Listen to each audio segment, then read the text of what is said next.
बच्चों हमारा numerical session चल रहा है, जिसमें लास्ट वीडियो हम 12 न्यूमेरिकल कर चुके हैं। अब 13वां इस वीडियो में हम कर लेते हैं।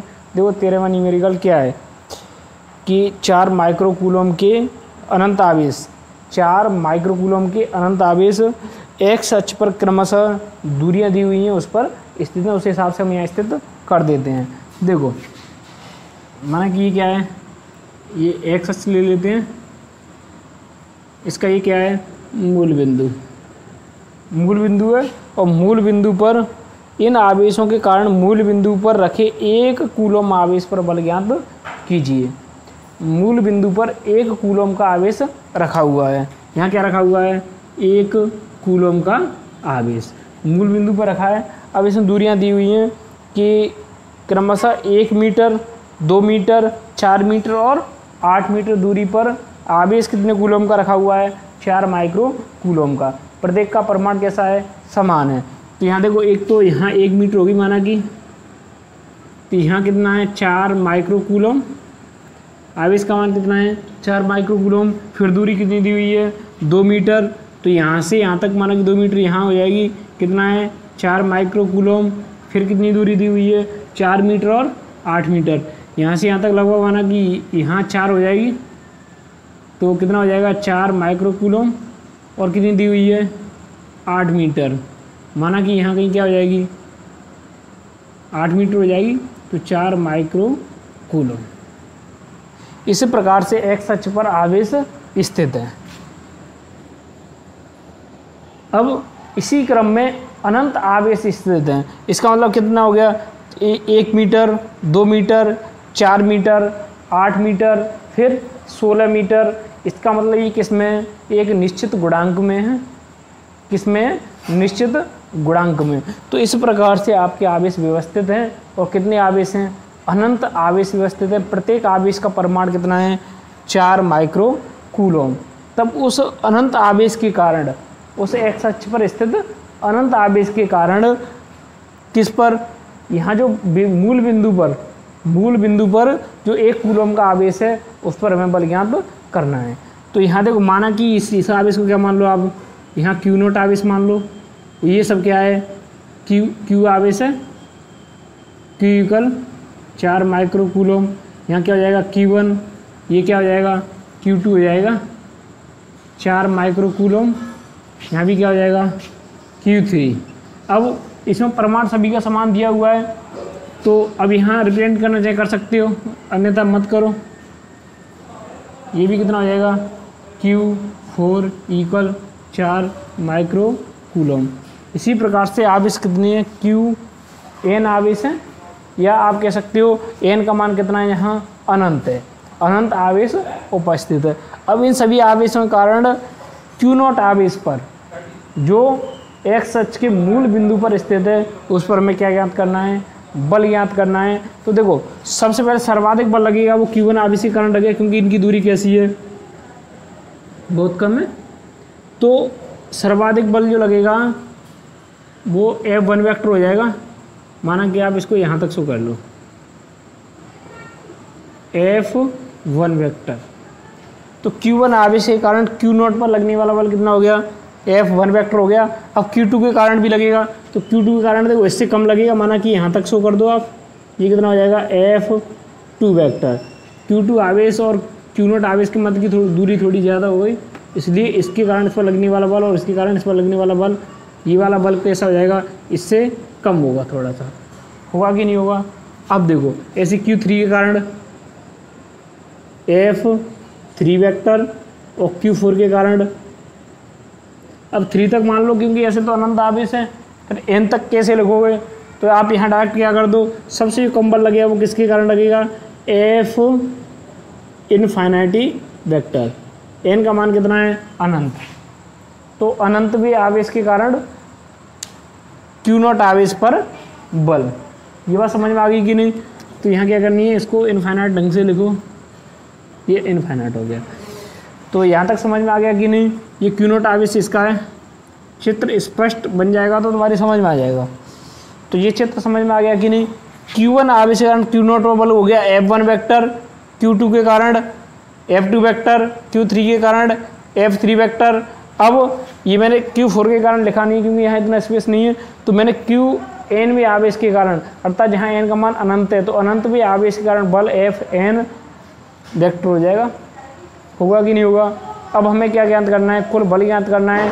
तो हम देखो सभी बलों की दिशा समान है। समान क्यों है? क्योंकि इनकी प्रकृति सभी की कैसी है? समान है।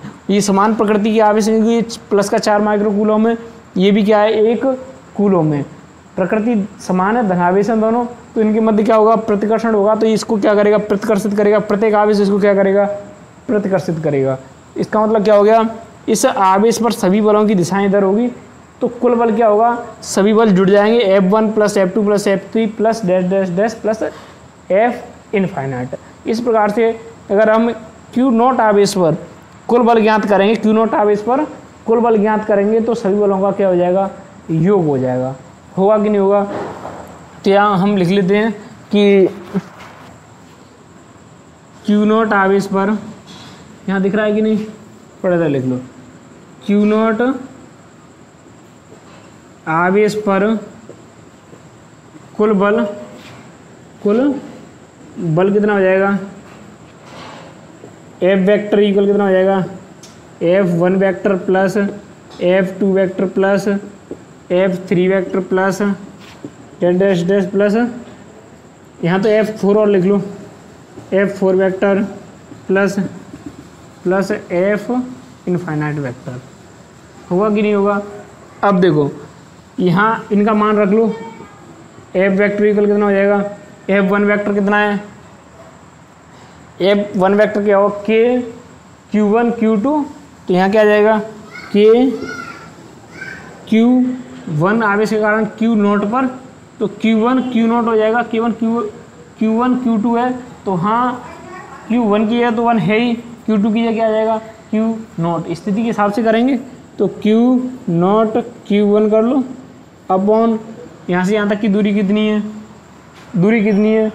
1 सेंटीमीटर है या नहीं है? तो यहाँ सेंटीमीटर में ही रख लेते हैं, सीरीज बनेगी, हम बाद में कन्वर्ट कर लेंगे मीटर में। तो कितनी दूरी है?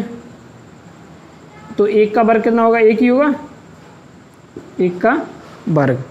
अब देखो प्लस F2 वेक्टर क्या हो जाएगा? K Q2 आवेश के कारण Q0 पर बल, तो K Q0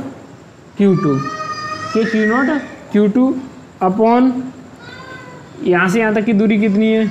2 है, तो 2 का वर्ग हो जाएगा यहाँ प्लस। अब यहाँ F3 वेक्टर क्या आएगा? K Q0 आवेश और Q3 Q3 अपॉन दूरी कितनी है यहाँ से यहाँ तक की? 4 दी हुई है, तो 4 का वर्ग। कितनी दी हुई है दूरी? 4 मीटर दी हुई है, सेंटीमीटर में नहीं है, दूरियाँ मीटर में है, तो कन्वर्ट करने की कोई ज़रूरत नहीं है। तो 1 मीटर दूरी ये हो गई 2 और ये कितनी हो गई? 4। तो यहाँ तक समझ में आ गया कि नहीं? अब इसको क्या कर दो? प्लस कर दो। अब ये आपको दिख नहीं रहा है तो इसको डैश डैश कर लो, प्लस Fn अनंत तक छोड़ दो इसको, हमें यहाँ कुछ भी नहीं लिखना है, केवल ये पद कहाँ तक चले गए? अनंत तक। तो यहाँ तक समझ में आ गया कि नहीं? हमने कुछ नहीं किया है, केवल F1 वेक्टर याद किया, F2 वेक्टर और F3 वेक्टर, इसी प्रकार से Fn वेक्टर हो जाएगा। होगा कि नहीं होगा? यहाँ तक समझ में आ गया कि नहीं? अब इसको आप कहाँ तक लिख सकते हो? कहाँ तक हो जाएगा ये? अनंत शो कर दो। यहाँ फॉक्स बढ़ रहा है, यहाँ कोई पद भी नहीं आया है, अच्छी किस्मत है। तो F वेक्टर इक्वल कितना हो जाएगा? देखो इसमें से कॉमन क्या आ रहा है? K Q0 Q1 K Q0, ये Q1 Q2 Q3 ये तो आएंगे नहीं, K Q0 ही कॉमन आएगा। अरे ये तो कॉमन आएगा। तो यहाँ से अगर इनका परिमाण कैसा है सभी का? Q1 Q3 की इसका परिमाण कैसा है? Q1 Q2 Q3 इनका सभी का परिमाण कैसा है? समान है, 4 माइक्रोकूलम का है। तो हम इसको क्या कह सकते हैं? Q कह सकते हैं कि नहीं कह सकते हैं? तो इसको एक बार यहाँ रख लो, Q1 upon 1 plus Q2 upon 4 plus Q3 upon 16 plus इसको डैश कर दो इनफाइनाइट। अब देखो ए वेक्टर इक्वल कितना हो जाएगा, के Q not Q1 Q2 Q3 equal हम Q रख सकते हैं क्योंकि परमाणु कैसा है, सभी 4 माइक्रो कूलम की हैं, तो हम क्या रख सकते हैं इनकी जगह केवल Q रख लो। तो हम इसको Q, इसको मैं बाहर ले रहा हूँ Q, एक स्टेप कट कर दिया, Q1 Q2 Q3 सभी किया मैंने Q रख दिया। जब Q हो गया तो वो क्या आ जाएगा, कॉमन आ जाएगा। तो कॉमन आ जाएगा, क्या बचेगा 1/1 ही बचा ये, प्लस 1/4 प्लस 1/16 प्लस, यहाँ तो फॉक्स पढ़ने वाली कोई बात ही नहीं है, क्योंकि कारण क्या है Q1 equal Q2 equal Q3 equal dash dash dash dash Q अनंत इक्वल Q मान लिया हमने। तो यहाँ तक समझ में आ गया कि नहीं, या आप इसको डायरेक्ट क्या कह दो, Q कह दो, Qn इक्वल Q। हमने सभी को क्या मान रखा है, Q मान लिया है, तो इसमें से Q क्या आ गया, कॉमन आ गया। अब समस्या इसकी आ रही है या नहीं है। देखो ये क्या बन रही है, एक श्रेणी बन रही है। आपने 10th क्लास में या आपने 11th क्लास में भी 5वीं 6वीं प्रश्नावली पढ़ी हुई मैथ में, सीरीज पढ़ी है उसमें आपने, और सीरीज कौन कौन सी है, एक तो समांतर श्रेणी है AP GP और HP, arithmetic progression, geometric progression, harmonic progression. इसमें आपने पढ़ा होगा समांतर श्रेणी, गुणोत्तर श्रेणी और हरात्मक श्रेणी।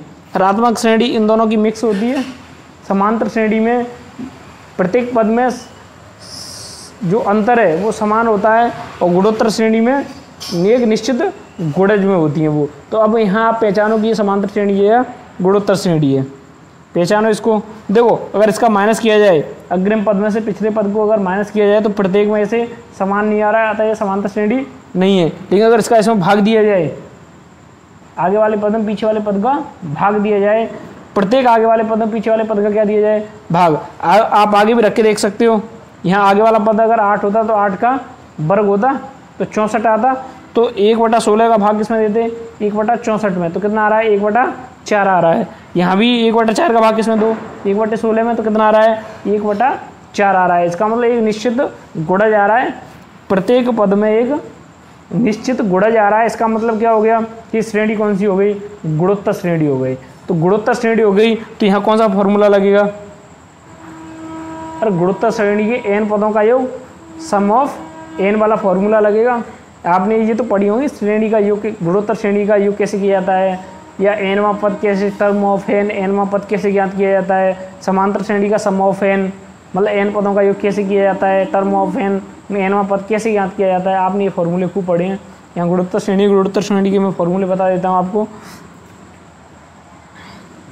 देखो सम ऑफ n क्या होता है, सम ऑफ n, मैं गुणोत्तर श्रेणी के लिए बात कर रहा हूँ, इसके लिए गुणोत्तर श्रेणी के लिए।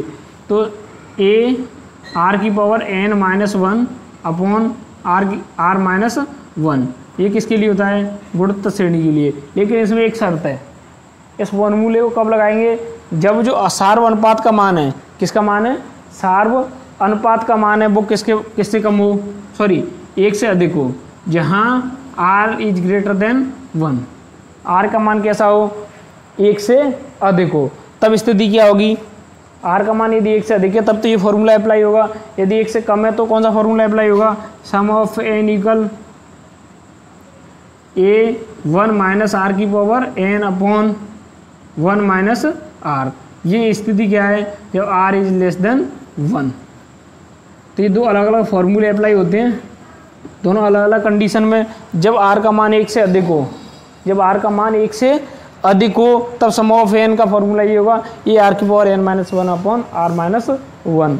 यदि जो सार्व अनुपात है, जहाँ r क्या है, जहाँ r क्या है सार्व अनुपात, और a क्या है श्रेणी का प्रथम पद, तो यहाँ देखो a क्या है 1, सार्व अनुपात क्या आ रहा है, अग्रिम पद में पिछले पद का क्या देना है, भाग देना है। तो 1/16 में किसका भाग दे दो, 1/4 का, कितना आ गया 1/4। यहाँ से आगे देखो दूरी कितनी दी हुई है, 8 मीटर दी हुई है, तो प्लस 1/8 का वर्ग करेंगे कितना आएगा 64 आएगा। तो 1/64 में 1/16 का भाग देंगे तो भी क्या आएगा 1/4 आएगा। अर्थात जो सार्व अनुपात है R है उसका मान 1/4 है, प्रथम पद है उसका मान कितना है 1 है। तो यहाँ A = 1, R = कितना होगा 1/4। इसका मतलब R का मान 1 से क्या है कम है, 1 से कम है तो हमारा कौन सा फॉर्मूला लगेगा ये वाला। तो गुणोत्तर श्रेणी के n पदों के योग वाला कौन सा फॉर्मूला लगेगा ये वाला। समझ में आ गया कि नहीं। तो यहाँ कन्फ्यूजन हो जाता है, तो ध्यान रखना ये दो अलग अलग फॉर्मूले हैं, 1 से अधिक और 1 से कम, दो अलग अलग स्थितियों दोनों अलग अलग हिसाब से अप्लाई होंगे। तो यहाँ 1 से कम वाली स्थिति इसलिए हम इसको अप्लाई कर लेते हैं। तो इसका स्क्रीनशॉट ले लो, फिर ऊपर से मिटा कर मैं दोबारा से करता हूँ इसको।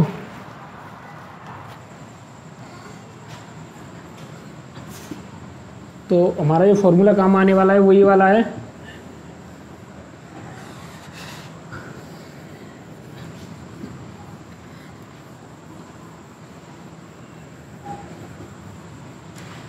अब देखो यहाँ R = कितना है 1/4 तथा A = कितना है 1, तब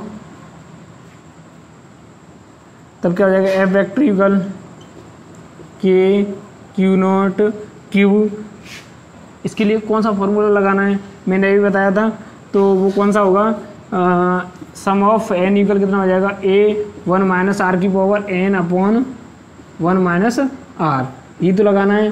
तो यहाँ लगा दो कितना हो जाएगा A का मान कितना है यहाँ, साथ ही साथ मान रखते चलें, इसको आप बगल में लिख लेना, या क्योंकि आपकी बुक में एक अलग टाइप से दिया हुआ है वो इसी से व्युत्पन्न होगा। मूल फॉर्मूला तो यही है लेकिन इसी से व्युत्पन्न होगा। वो कैसे होगा देखो, यहाँ A का मान कितना है 1 है, तो 1 रख लो, 1 × 1 - R का मान कितना है 1/4, इसका वर्ग कितना है, A का मान कितना हो गया 1 हो गया, R का मान कितना है 1/4, R का मान कितना है 1/4 की पावर n, जहाँ n क्या है nवां पद। तो यहाँ पदों की संख्या कितनी है इनफाइनाइट, अरे अनंत है, अनंत आवेश है, तो यहाँ n का मान कितना है अनंत है। तो यहाँ पावर कितनी हो जाएगी अनंत हो जाएगी, अपॉन कितना हो जाएगा 1 - 1/4 होगा कि नहीं होगा। यहाँ तक समझ में आ गया कि नहीं। अब देखो ये वाला पद क्या हो जाएगा, ये आप यहाँ से इसको भी ड्राइव कर सकते हो। ऐसे n = कितना हो जाएगा A1 - R की पावर अगर अनंत हो जाए, क्या हो जाए R की पावर अनंत, तो यहाँ भी फॉर्मूला रख सकते हो, क्योंकि यहाँ मैं 1/4 का अनंत कर रहा हूँ, 1/4 की पावर क्या कर रहा हूँ अनंत। आप यहाँ भी तो अनंत रख सकते हो। जब राशि का मान 1 से कम हो, उसकी पावर अनंत हो, तो उसका मान 0 होता है। कब, जब उसका मान 1 से कम हो। जैसे 0.02 है, इसका आप वर्ग कर दो, क्या कर दो वर्ग, तो क्या हो जाएगा 0.02, इसका वर्ग करोगे तो कितना हो गया 2 2 4 हो गया।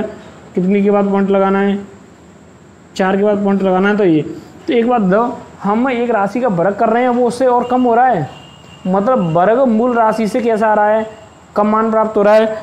आप देख सकते हो 0.02 और वर्गमूल वर्ग कितना आ रहा है उसका, इससे भी कम आ रहा है, जबकि वर्ग तो ज़्यादा आना चाहिए कि नहीं। तो ऐसे ही यहाँ R का मान कितना है 1 से कम है, ये तो वर्ग है। यदि इसकी पावर इसको अगर अनंत बार मल्टीप्लाई कर दिया जाए तो 0.02 × 0.02, ऐसे अगर इसको अनंत से क्या कर दिया जाए इसका मल्टीप्लाई, जब इसको अनंत से मल्टीप्लाई किया जाएगा तो यहाँ और मान बहुत कम होता जाएगा, होगा कि नहीं होगा, और एक मतलब 0 के सन्निकट पहुँचेगा। अरे 0 तो नहीं होगा, लेकिन बिल्कुल 0 के समीपवर्ती जो मान होगा वो किसकी ओर अग्रसर होगा 0 की ओर, होगा कि नहीं होगा। तो अगर कोई राशि अगर 1 से कम मान है उसका, 0 और 1 के बीच में 1 से कम मान है, ऐसा नहीं है 1 से कम ऋणात्मक आप ले लो, तो यदि उसका मान 1 से कैसा है कम है और 1 व 0 के मध्य है, तो यदि उसकी पावर अनंत रख दी जाए तो उसका मान कितना हो जाएगा, हम 0 रखेंगे। क्या रखेंगे, क्यों लगभग 0 होता है तो हम उसको क्या रख लेते हैं 0 रख लेते हैं। तो यहाँ क्या रखेंगे 0 रखेंगे अपॉन 1 - R, तो यहाँ से SN कितना हो जाएगा A, इसका मान कितना हो गया अरे 1 माइनस 0 हो जाएगा, अरे आर की पावर अनंत का क्या हो जाएगा 0। ये कंडीशन क्या है, R is less than 1, R is less than 1 होने पर ही 0 होगा। तो यहाँ क्या हो गया, ये 0 हो गया, तो ऊपर क्या बचा, केवल ए बचा, ए अपॉन 1 माइनस आर। ये फॉर्मूला आपकी बुक में दिया हुआ है। तो प्रॉब्लम ये आती है कि ये कहाँ से आ गया, S N equal A upon 1 minus R. ये समस्या आपको पैदा होगी जब आप उस बुक में से इस न्यूमेरिकल को देखो, उसमें सॉल्यूशन देखोगे तो आप उसमें डायरेक्ट फार्मूला दिया हुआ है S N equal A upon 1 minus R. वो कहाँ से आया है, यहाँ से आया है। कैसे आया है, आर की पावर अनंत रखने के बाद उसका मान 0 हो गया है, तभी यहाँ पर हम पहुँच गए। समझ में आ गया कि नहीं। अब मैंने यहाँ क्या किया है कि इसका ए का भी मान रख लिया है और आर का भी क्या रख लिया है, मान रख लिया है, तब मैं इसको क्या कर रहा हूँ 0 कर रहा हूँ। तो आप ऐसे कर सकते हो, इसको डायरेक्ट यहाँ रख करके कर सकते हो, या ऐसे मान रख करके भी इसमें ही डायरेक्ट मान रख करके कर सकते हो, कैसे भी कर लेना। तो एफ वेक्टर इक्वल कितना हो जाएगा, के क्यू नॉट क्यू। अब देखो इसका मान तो क्या हो गया 0, ऊपर एक ही हो गया केवल, नीचे कितना हो गया 4, 4 में से गया तो कितना बचा 3, 3/4। तो ये ऊपर जाएगा तो कितना हो जाएगा 4/3। ऊपर क्या बचा है, केवल 1 बचा है, तो कितना हो गया इंटू 4/3। यहाँ तक समझ में आ गया कि नहीं। अब हमें केवल मान रखनी है, क्यू नॉट और क्यू की मान रख लो। ए वेक्टर इक्वल कितना हो जाएगा, के का मान कितना है 9 × 10⁹ इंटू क्यू नॉट का मान कितना दिया हुआ है, क्यू नॉट का मान है 1 कूलम, इंटू 1 इंटू क्यू का मान कितना दिया है 4 माइक्रो कूलम, तो 4 × 10⁻⁻6, क्योंकि माइक्रो कूलम को कूलम में बदलेंगे तो 10⁻⁻6 का मल्टीप्लाई करना पड़ेगा, इंटू कितना बचा 4/3। वैल्यू कितनी आ गई इसकी 48 × 10⁻, मान कितना आ रहा है इसका 48 × 10⁻3। तो एफ वेक्टर इक्वल कितना हो जाएगा 48 × 10⁻³ न्यूटन। अब ये बल कैसी राशि है, ये एक सदिश राशि है। तो यहाँ देखा जाए तो बल एक्स, ये मूल बिंदु हो गया, एक्स अक्ष की धन दिशा हो गई, एक्स अक्ष की कैसी दिशा हो गई ऋण दिशा। तो कौन सी दिशा में होगा, -i दिशा में। किस दिशा में, -i दिशा में होगा कि नहीं होगा, क्योंकि यहाँ -i लगाएंगे। क्यों लगाएंगे, क्योंकि इसकी दिशा एक्स अक्ष की ऋण दिशा में, और बल एक सदिश राशि है, तो यहाँ -i किसको व्यक्त कर रहा है, उस बल की एक्स अक्ष की ऋण दिशा की ओर, कि बल कहाँ लग रहा है एक्स अक्ष की ऋण दिशा की ओर लग रहा है। तो यहाँ तक बात समझ में आ गई कि नहीं। तो ये आपका न्यूमेरिकल कंप्लीट होता है, आप इसका स्क्रीनशॉट ले लो। अब नेक्स्ट न्यूमेरिकल की बात कर लेते हैं। तो नेक्स्ट क्या है,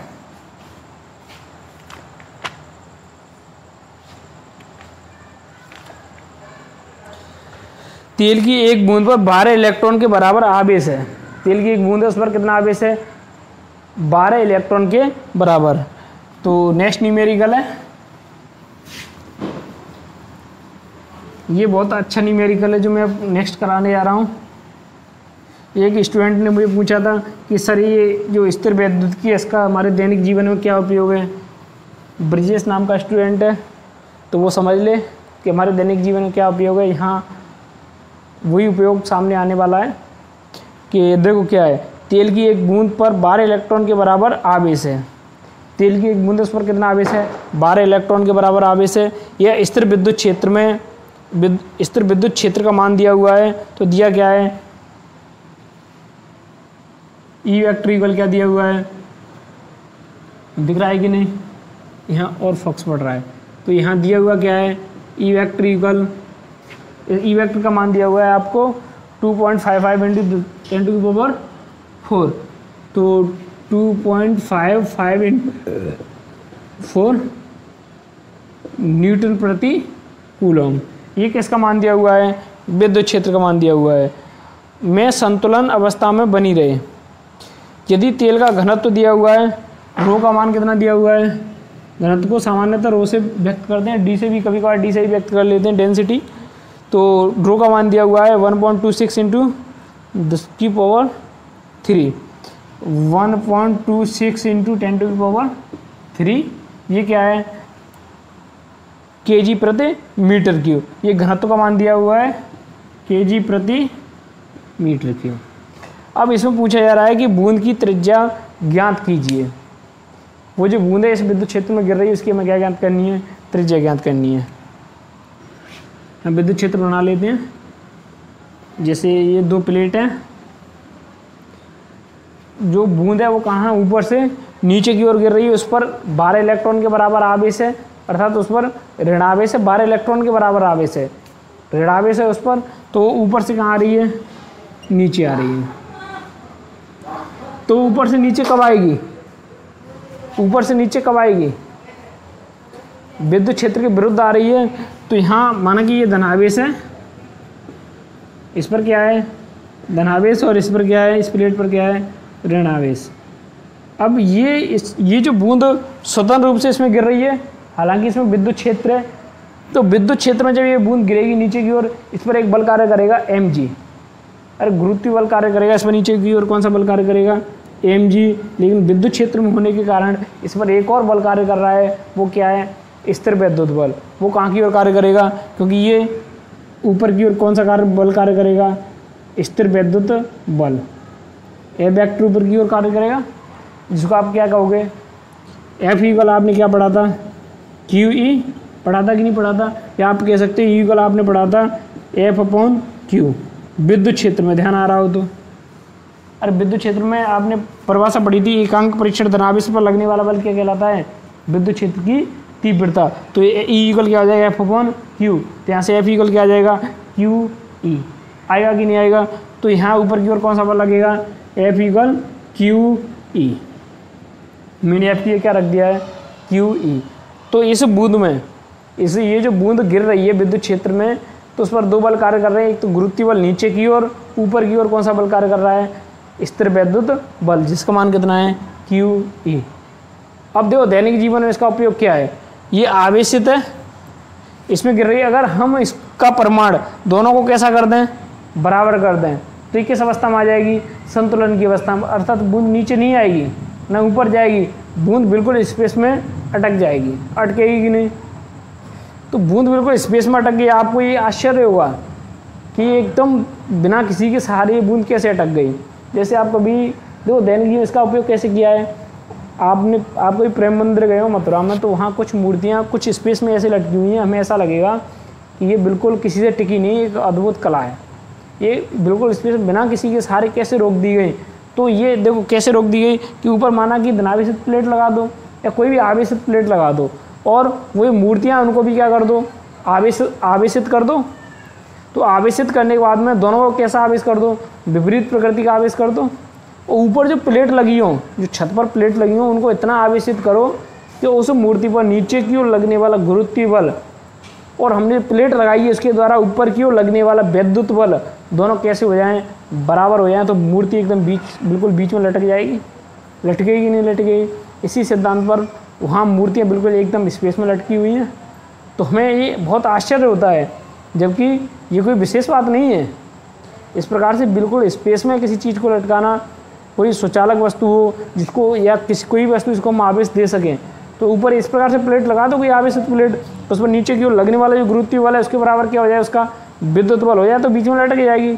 तो वहाँ बीच में कोई भी ऐसी उसके सहारे वाली चीज़ नहीं है जो इससे हमें ऐसा लगे कि ये किसी के सहारे पर रखी हुई है, तो हमें वो स्वतंत्र वस्तु दिखेगी, तो हमें वो बहुत आश्चर्यजनक लगेगी।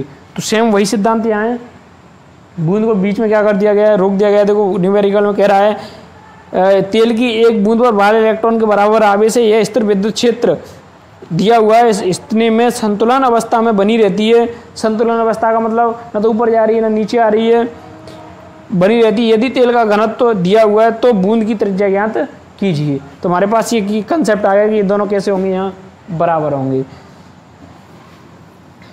तो बूंद के संतुलन के लिए बूंद के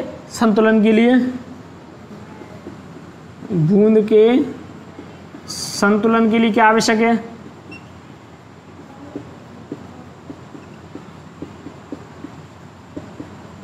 आवश्यक है कि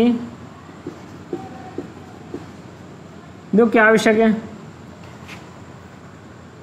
यहाँ जो QE है या mg इक्वल कितना आ जाएगा QE, mg इक्वल क्या होगा QE, बूंद के संतुलन के लिए, कि बूंद ना तो ऊपर जा रही ना नीचे आ रही। तो अब यहाँ देखो m का मान हम कैसे ज्ञात करेंगे, m इक्वल क्या होता है या रो इक्वल क्या होता है, द्रव्यमान बटे आयतन क्या होता है, घनत्व होता है, तो m अपॉन v हो जाएगा। तो यहाँ से m इक्वल क्या आ जाएगा, रो v आएगा कि नहीं आएगा, तो m इक्वल क्या आ गया, रो v। अब रो का मान कैसे ज्ञात करेंगे या आयतन कैसे ज्ञात करेंगे, देखो m इक्वल कितना हो जाएगा, रो दिख नहीं रहा आपको, ऊपर कर लेते हैं, तो यहाँ m की क्या रख लो आप, रो v, तो रो v g q e, यहाँ तक तो समझ में आ गया। m की हमने क्या रखा है, रो v, कहाँ से रखा है, यहाँ से, क्योंकि द्रव्यमान बटे आयतन क्या होता है, घनत्व होता है, तो यहाँ से द्रव्यमान कितना आ जाएगा, रो v आएगा, आएगा कि नहीं आएगा, आयतन इंटू घनत्व। अब देखो आयतन को हम, ये बूंद का आयतन गोला है, बूंद एक क्या है, गोला है, तो गोले का आयतन कितना होता है, 4/3 पाई आर क्यू। तो यहाँ आप क्या रख दो, रो आयतन की क्या रख सकते हो, 4/3 pi R Q G equal Q E, रख सकते हैं कि नहीं। अब हमें ज़रूरत किसकी है, बूंद की त्रिज्या की, आर की जरूरत है, तो सभी को किधर भेज दो, उधर भेज दो। तो आर इक्वल कितना, आर क्यू इक्वल कितना हो जाएगा, क्यू ई सभी को कहाँ भेज दो, उधर भेज दो। तो अपॉन 3 तो ऊपर जाएगा, तो 3 क्यू ई हो जाएगा, 3 ऊपर जाएगा और बाकी सब कहाँ जाएंगे, नीचे। तो रो 4 को आगे रख लो, 4 रो पाई कहाँ जाएगा, नीचे ही जाएगा, और जी कहाँ जाएगा, ये भी नीचे ही जाएगा। तो हमारी आर त्रिज्या, आर क्यू आ गया, क्यू को उधर भेज दो, ये किस में जाएगी, आर क्यू, आर इक्वल कितना हो जाएगा, अरे क्यू किस में जाएगा, घनमूल में जाएगा, जाएगा कि नहीं आएगा, और इधर आर क्यू है तो इधर किस में जाएगा, घनमूल में, आर स्क्वायर होता है तो उधर किस में जाता है, वर्गमूल में, तो यहाँ क्या किस में जाएगा, घनमूल में। घनमूल को या तो आप ऐसे रिप्रेजेंट करो, घनमूल को या तो आप इस प्रकार से रिप्रेजेंट करो, देखो इस प्रकार से, यहाँ 3 लगा दो या क्या लगा दो, घनमूल का मतलब होता है 1/3 पावर, कितनी पावर हो जाएगी, 1/3, तो 3 क्यू ई अपॉन 4 रो पाई जी की पावर 1/3, ऐसे लिख दो। यहाँ तक समझ में आ गया कि नहीं। तो हमारे पास हमें त्रिज्या ही ज्ञात करनी थी, बूंद की त्रिज्या ज्ञात करनी थी, हम अपनी मंजिल पर लगभग पहुँच चुके हैं, केवल मान रखने हैं और उसका क्या करना है, उसको सॉल्व करना है, आपकी त्रिज्या आ जाएगी। तो यहाँ क्या रखना है, केवल मान रखने हैं, तो मान रख लो, क्योंकि सारे मान दिए हुए हैं आपको। तो देखो यहाँ मान रख लो, तो आर इक्वल कितना हो जाएगा, 3, क्यू का मान कितना है, आवेश कितने परिमाण का है, इसमें दिया होगा 12 इलेक्ट्रॉन, 12 इलेक्ट्रॉन के बराबर है, इसका मतलब कितना हो गया, इंटू 12 इलेक्ट्रॉन का मतलब 1 इलेक्ट्रॉन पर स्थित आवेश 1.6 इंटू 10 की पावर -19, 1 इलेक्ट्रॉन पर स्थित आवेश, इलेक्ट्रॉन कितने हैं, 12 है, तो 12 इंटू 1.6 इंटू 10 की पावर -19, ये किसका मान हो गया, क्यू का मान हो गया। अब ई विद्युत क्षेत्र आपको दिया हुआ है, कितना है, 2.55 इंटू, अब इस चित्र को मिटा लेते हैं, 10 की पावर 4 अपॉन 4, रो का मान दिया हुआ है 1.26 इंटू 10 की पावर 3 इंटू पाई का मान कितना होता है 22/7 रख लो, इंटू जी का मान कितना है 9.8 रख लो या 10 रख लो, गुरुत्वीय त्वरण का मान कितना होता है, लगभग 10 होता है, या 9.8 होता है, वैसे लगभग 10 होता है। तो यहाँ इसका क्या कर दो, 1/3,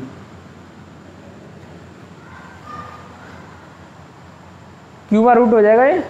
तो इसको आपको क्या करना है, सॉल्व करना है। आप सॉल्व कर सकते हो, अरे जोड़ घटाव गुणा भागी 2 हैं, आप कर सकते हो। उसका क्या लेना है, घनमूल लेना है। आपने वर्गमूल घनमूल लेना आता ही होगा आपको। जैसे 212, इसका वर्गमूल लेंगे तो क्या करें, 2 से काट दो, 2 जो कट करके आ जाएगा, फिर यहाँ उसको काटोगे, फिर ऐसे काट पीट करके यहाँ जोड़े बनाएंगे 2 2 के, ऐसे तो दो दो के जोड़े बनाएंगे तो आप वर्गमूल ज्ञात कर लेते हो। ऐसे कोई भी राशि है, इसको कैलकुलेट करने के बाद एक राशि आएगी, उसको आपको क्या करना है, उसको इस प्रकार से विभाजित कर करके, भाजकता के नियम आपने पढ़े होंगे, इस प्रकार से विभाजित कर करके कितने के जोड़े बनाने हैं, 3 जोड़े बनाने हैं।